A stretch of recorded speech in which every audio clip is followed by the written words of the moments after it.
جب ٹرمپ کے علم میں یہ بات آئی کہ یہ انسان جو ہے یہ اتنا جانور ہے کہ یہ کم عمر بچیوں کے اوپر بھی ترس نہیں کھاتا، تو اس کے بعد پھر وہ کیسے اس کی عزت کرے یا کس طریقے سے جو ہے اس کا خیال رکھے۔ تو 2.5 مہینے ہو گئے ہیں، انڈیا کے اندر بہت بڑا تماشا بنا ہوا ہے۔ سب سے پہلے یہ خبر بریک کی سبرامنیم نے، اس نے ٹویٹ کیا کہ ایپسٹین فائلز جو ہیں اس میں نریندر مودی اور اس کے کچھ وزراء کا نام ہے، اور الزام یہ ہے، اس نے یہ کہا کہ ان کے پاس تصویریں موجود ہیں، ان کے پاس ان کی ویڈیوز موجود ہیں، یہ کم عمر بچیوں کے ساتھ جو ہے اس کے آبرو ریزی کے مرتکب ہوئے ہیں نریندر مودی بھی، اور اگر اس میں سے کچھ اوپن کرتے ہیں تو انڈیا کا بیڑا غرق ہو جائے گا۔ انڈیا جو ہے وہ انڈین عوام کے لیے جو پہلے ہی مشکل میں ہے، وہ پوری دنیا میں کہیں منہ دکھانے کے قابل نہیں رہیں گے۔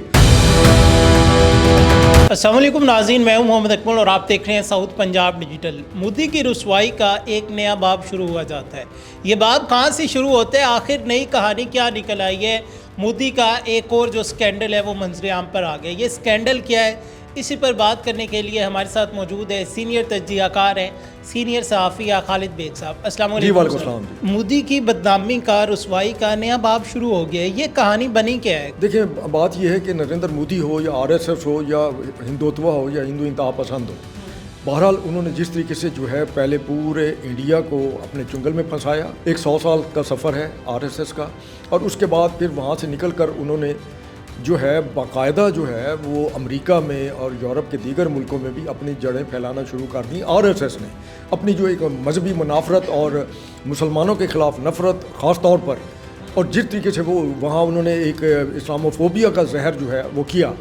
اس سارے میں نریندر مودی نے یہ کیا کہ اس کا اگر آپ حلیے پہ غور کریں، پہلے اس کا حلیہ کیا تھا، اب کیا ہے۔ اب اس نے اپنا حلیہ جو ہے وہ ایسے بنا لیا جیسے ایک بہت بڑا مذہبی وہ ایک پرہوت ہو، اور وہ ظاہر یہ کرتا ہے کہ جیسے ایک وہ نیچے اپنے کسی بھگوان کا اوتار ہے اور اس کو وہاں پینٹ بھی اسی طریقے سے کیا جاتا ہے۔ لیکن اب اچانک یہ ہوا ہے کہ 2.5 مہینے ہو گئے ہیں، انڈیا کے اندر بہت بڑا تماشا بنا ہوا ہے۔ انڈیا کے جو بہت ہی نامور بڑے صحافی ہیں، جرنلسٹ ہیں، وہ پریشان ہیں، یہاں تک کہ سب سے پہلے یہ خبر بریک کی سبرامنیم نے، جو کہ باقاعدہ پاکستان کا دشمن ہے، جو آپ کو یاد ہوگا بلوچستان کو توڑنے کی باتیں کرتا رہتا ہے، جو اپنا جے سندھ اور سندھو دیش بنانے کی بات کرتا ہے، جو ہمیشہ سے جو ہے پاکستان کے خلاف دھمکی آمیز لب و لہجہ استعمال کرتا ہے، اس نے ٹویٹ کیا کہ ایپسٹین فائلز جو ہیں اس میں نریندر مودی اور اس کے کچھ وزراء کا نام ہے، اور الزام یہ ہے، اس نے یہ کہا کہ ان کے پاس تصویریں موجود ہیں، ان کے پاس ان کی ویڈیوز موجود ہیں، یہ کم عمر بچیوں کے ساتھ جو ہے اس کے آبرو ریزی کے مرتکب ہوئے ہیں نریندر مودی بھی۔ اور سبرامنیم نے تو اس نے جو یہاں تک کہا ہے کہ اپنی طرف سے اس نے اپنی بیوی کو طلاق دے دی تھی، وہ ایک بائی فورس بیچلر کے طور پر جو ہے وہ زندگی گزار رہا تھا، لیکن اندر خانے اب اس کا یہ جو گند سامنے آیا ہے تو اس کے اوپر تحقیقات ہونی چاہیے، جو کہ انڈیا کے اپنے اندر تحقیقات ہونی چاہیے، اس سے پہلے کہ امریکہ جو ہے وہ ان کی ویڈیوز اور اس کی تصاویر جو ہے وہ ریلیز کرے، تو ہمیں چاہیے کہ ہم جو ہے وہ کریں۔ اور سبرامنیم نے جو سب سے پہلے ٹویٹ کیا، جو بہرحال اس نے بعد میں ڈیلیٹ کر دیا، لیکن وہ جو ڈیلیٹ اس کا وہ جو ٹویٹ تھا وہ باقاعدہ بہت سارے صحافیوں نے محفوظ کیا، اور اسی کی بنیاد پر جب وہ اس کو ٹی وی چینلز پر بلاتے ہیں تو وہ بولتا ہے، وہ کہتا ہے بالکل جی، میں یہ نہیں کہتا کہ تحقیقات ہونی چاہیے۔ اس کی وجہ یہ ہے کہ اگر یہ اس طرح کا نریندر مودی کا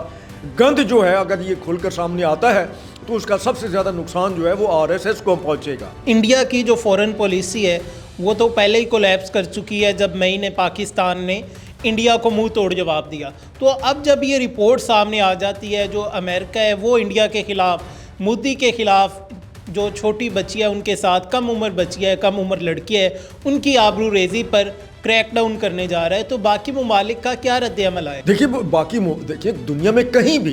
بھی اس چیز کی حمایت نہیں کی جاتی، بالکل ایسے ایون آپ کے سامنے ہے کہ کم عمر بچیوں اور اس کے حوالے سے جو اپنا ڈیپ ویب سائٹس ہیں ان کے اوپر بھی بڑی کریک ڈاؤن جاری ہے، اور پوری دنیا میں کوشش کی جا رہی ہے کہ کہیں بھی اس طرح کی حرکتیں ہوتی ہیں، پاکستان میں بھی ہوتی رہی ہیں، تو ان کو کیفر کردار تک ان لوگوں کو پہنچایا جائے، اور اس میں باقاعدہ کوئی ٹالرنس نہیں ہے، نہ اقوام متحدہ کی طرف سے، نہ ہی انسانی حقوق کی تنظیموں کی طرف سے، اور نہ ہی باہر کی حکومتوں کی طرف سے۔ مطلب کوئی بھی ملک اس چیز کو برداشت نہیں کر سکتا۔ اس کی وجہ یہ کہ معاشرہ ہے نا، معاشرہ اگر اس میں یہ چیز پنپتی ہے پھر وہ معاشرہ تو نہیں ہے, پھر وہ تو پھر جنگل سے بھی بدتر جو ہے ماحول بن جائے گا نا جی, پھر معاشرہ کہاں رہے گا. لہٰذا اس میں جو صبرہ منیم یا اس طرح کے لوگوں کو جو خوف ہے وہ یہ ہے کہ ابھی تک اگر وہ انہوں نے یہ چیزیں اوپن نہیں کی, اور اگر اس میں سے کچھ اوپن کرتے ہیں تو انڈیا کا بیڑا غرق ہو جائے گا. انڈیا جو ہے وہ انڈین عوام کے لیے جو پہلے ہی مشکل میں ہے, وہ پوری دنیا میں کہیں منہ دکھانے کے قابل نہیں رہیں گے. یہ کوئی الزام تراشی نہیں ہے, بنگلہ دیش کے اندر تحقیقات کر کے وہ سامنے لائی جا رہی ہیں, جس کے اندر وہاں پر قتل و غارت گری میں انڈیا کا جو رول ہے وہ اب کھل کر سامنے آ چکا ہے, جس سے ثابت ہوتا ہے, جس سے ظاہر ہوتا ہے آخر کیا وجہ تھی بنگلہ دیش کے عوام اس طریقے سے حسینہ واجد کے خلاف اٹھ کھڑے ہوئے. تو اس کے بعد جس وقت یہ نریندر مودی کا یہ گند اگر اس طریقے سے سامنے آتا ہے تو پھر انڈیا کی کیا حیثیت رہ جائے گی, اور انڈیا کس حوالے سے جو ہے. لیکن اس کا ایک اور پہلو ہے, اس کا پہلو یہ ہے کہ اس کے بعد یہ زیادہ ریجٹ ہو کر اس کی کوشش ہوگی کہ اپنی عوام کی توجہ ہٹانے کے لیے یا تو پاکستان کے اوپر حملہ کرے یا پاکستان کے خلاف کوئی کارروائی کرے. اور وہ ہمارے فیلڈ مارشل نے بڑے واضح طور پر 2 الفاظ میں کہہ دیا ہے کہ اگر اس نے پاکستان کے خلاف اگر کوئی کارروائی کی تو پاکستان کا جو جواب ہوگا وہ انڈیا کے عوام اور تاریخ جو ہے وہ اسے ہمیشہ یاد رکھے گی, اور انتہائی خوفناک جواب ہوگا. انڈیا کی جانب سے یہ پروپوگنڈا کیا جاتا ہے کہ پاکستان میں عمران خان کی موت ہو گئی ہے, پاکستان میں یہ ہو گیا, عمران خان کو جیل میں مار دیا گیا. پھر پی ٹی آئی کے جو کچھ لوگ ہیں وہ جا کے انڈین میڈیا پر انٹرویو دیتے ہیں, اور انٹرویو میں جو اپنی ریاست کے خلاف, جس ریاست میں رہتے ہیں, جو ریاست انہیں پال پوس رہی ہے, جس ریاست میں رہ کر یہ کھا رہے ہیں وہ ملک پاکستان, یہ اسی کے خلاف اس میڈیا پر باتیں کرتے ہیں. تو وہ تو ہو چکا ہے جی. دیکھیے یہ آج کل کے سوشل میڈیا کے دور میں کبھی بھی جب بھی کوئی چیز ایسی ہوتی ہے وہ کوئی ڈھکی چھپی نہیں رہتی, چاہے وہ پی ٹی آئی ہو یا کوئی اور, وہ چیزیں کھل کر سامنے آ جاتی ہیں. تو اگر انہوں نے جو کچھ یہ کیا ہے تو انہیں کیا یہاں پہ اس کو باقاعدہ کسی طریقے سے بھی قابل قبول نہیں کیا سمجھا گیا, اور اس کے اوپر شدید تنقید ایون جو پی ٹی آئی کے اپنے لوگ ہیں وہ پریشان ہیں کہ ایسا کیوں ہوا ہے. پھر دوسرا یہ ہے کہ اگر آپ نے محسوس کیا ہو کہ آخر کیا وجہ ہے کہ ٹرمپ جو ہے مسلسل جو ہے نریندر مودی کو اس کی تہذیب پر تلا ہوا ہے, تو اب ایک بات سمجھ آتی ہے کہ اس کی وجہ وہی ہے کہ اگر اس کو یہ معلوم ہے کہ نریندر مودی جو ہے انڈیا کا جو ایک وزیر اعظم ہے جو اس وقت انڈیا کا شناخت ہے. دیکھیے یہ 2014 میں اقتدار میں آیا, اس کے بعد جو ہے اس نے ابھی تک اقتدار پہ جو ہے قبضہ برقرار رکھا ہوا ہے, اور وہ کہتا ہے کہ میں ہی انڈیا ہوں, میرا چہرہ ہی انڈیا ہے.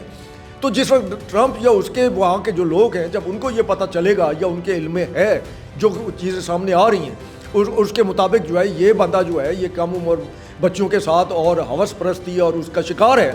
تو پھر آخر کوئی تو وجہ ہے نا کہ ٹرمپ مسلسل اس کی تحقیق کر رہا ہے. اس میں میرا اگلا سوال یہی تھا کہ ٹرمپ تو پہلے جان جاتا ہے, ہر جگہ پہ انڈیا کی انسلٹ کرنا نہیں بھولتا, وہ دن بدن جو جہاز ہے ان کی تعداد بھی بڑھاتا جا رہا ہے. جب یہ پتہ چلے گا تو پھر کیا وہ انہیں پتہ ہے, اور میں یہ سمجھتا ہوں شاید اس میں یہ وجہ بھی ساتھ شامل ہے کہ جب ٹرمپ کے علم میں یہ بات آئی کہ یہ انسان جو ہے یہ اتنا جانور ہے کہ یہ کم عمر بچیوں کے اوپر بھی ترس نہیں کھاتا, تو اس کے بعد پھر وہ کیسے اس کی عزت کرے یا کس طریقے سے جو ہے اس کا خیال رکھے. ہاں اس میں آپ یہ جو افغان طالبان رجیم ہے انہیں شرم آنی چاہیے, انہیں سوچنا چاہیے, یہ ان کے دیکھنے کا کام ہے کہ اسی جنسی درندے سے جو ہے یہ اب مدد حاصل کر رہے ہیں پاکستان کے خلاف. اسی جنسی درندے سے جو ہے وہ باقاعدہ جو ہے اس کے ساتھ ملاپ کر کے اس سے پیسے لے کے پاکستان کے خلاف صفحہ آ رہے ہیں, پاکستان میں دہشت گردی کرا رہے ہیں. یہ انہیں سوچنا چاہیے. آخر کچھ بھی ہو, ٹھیک ہے پاکستان کے دشمن ہیں, پاکستان کے مخالف ہیں, لیکن وہاں پر تو انہوں نے جو علم اٹھایا وہ اسلام کو اٹھایا ہوا ہے نا, کہ ہم جناب اسلام کا نفاذ چاہتے ہیں وغیرہ وغیرہ وغیرہ. حالانکہ جو ان کا وہاں پہ انہوں نے جو ان کا قانون سازی کر رکھی ہے یا ان کا جو طرز حکمرانی ہے اس کا اسلام سے, دین اسلام سے دور کا بھی واسطہ نہیں ہے. لیکن بہرحال یہ ایک ایسی چیز ہے جس کی ہم سب کو مذمت کرنی چاہیے, اور ہمیں کوشش کرنی چاہیے کہ اگر اس طرح کا جو چیزیں سامنے وہاں آ چکی ہیں تو امریکہ جو ہے وہ اس کو پبلک کرے, اس کو سامنے لائے. ابھی تک اس کو کیوں نہیں کیا جا رہا؟ اور اس کے اوپر جس وقت جب ٹرمپ نے سگنیچر کر دی ہیں کہ ٹھیک ہے جی اب انہیں پبلک کر دیا جائے, اس کے بعد جب اس کا جائزہ لیا گیا وہ بہت سارا گند ہے جی, بہت ساری چیزیں ہیں اس میں, ایسی ایسی خوفناک چیزیں ہیں جو صبرا منیم یا انڈیا میڈیا پہ ڈسکس ہو رہی ہیں. تو اس کے بعد تو وہ اس لیے خوفزدہ ہیں کہ یار ہم کسے منہ دکھائیں گے. مطلب ہمارا انڈیا اور ہمارے وزیر اعظم اور ہمارے وزراء اگر ان کے اوپر یہ ایلیگیشن جو ہے اس طریقے سے سچ ثابت ہو کر سامنے تصویر اور ویڈیو کے شکل میں سامنے آ جاتا ہے تو ہم جو ہے جینے کے قابل نہیں رہیں گے. خالد بیگ صاحب بہت شکریہ, آپ قیمتی ٹائم میں سے ٹائم نکال کر آئے. ناظرین تمام تر جو تفصیلات تھیں مودی کا ایک اور جو کم عمر لڑکی ہے ان کے جنسی استحصال کے حوالے سے، آبرو ریزی کے حوالے سے ایک بڑا سکینڈل سامنے آ گیا ہے، جس پر امریکہ بھی بات کر رہا ہے۔ آنے والے دنوں میں اس پر کیا ہونے جا رہا ہے، کیا اپڈیٹ آئے گی، اس کا جو نتیجہ ہے وہ کیا نکلے گا، آفٹر ایفیکٹس جو ہیں کیا ہوگے، ہم آپ کے ساتھ شیئر کریں گے۔ اپنے میزبان محمد اکمل کو دیجیے اجازت، اپنا بہت سارا خیال رکھیے گا، دوبارہ ملاقات ہوگی کسی اور پروگرام میں۔ اللہ نگہبان۔